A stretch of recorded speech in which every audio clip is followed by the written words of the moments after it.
ഇപ്പോൾ വേനൽക്കാലമാണ് അല്ലേ, ഒപ്പം മാങ്ങാക്കാലവും.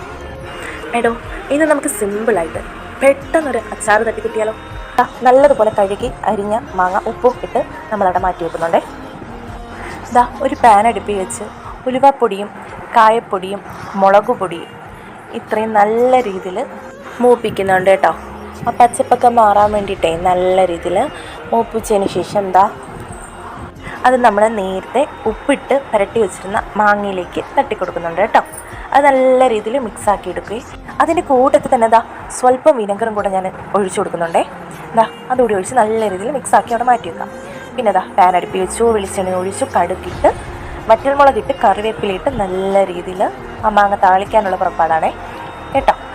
ഈ നല്ല തിളച്ച എണ്ണ തന്നെ നമ്മൾ ആ മാങ്ങയിലേക്ക് ഇങ്ങനെ ഒഴിച്ചു കൊടുക്കണം കേട്ടോ. ചൂടാറിയിട്ട് ഒഴിക്കേണ്ട ആവശ്യമില്ല, നല്ല തിളച്ച എണ്ണ തന്നെ നമ്മൾ ഒഴിച്ചു കൊടുക്കണം കേട്ടോ. അന്നേരം ആ മാങ്ങ ഇന്ന് ചെറുതായിട്ടൊന്ന് വേവുകയും ചെയ്യും. ഇങ്ങനെ ഇളക്കി നമ്മൾ കോരുമ്പോൾ നമ്മൾ സൂപ്പർ സിമ്പിൾ ഇൻസ്റ്റൻറ്റ് മാങ്ങ അച്ചാർ ഇവിടെ റെഡിയായി കഴിഞ്ഞു. അന്നേരം മസ്റ്റ് ട്രൈ.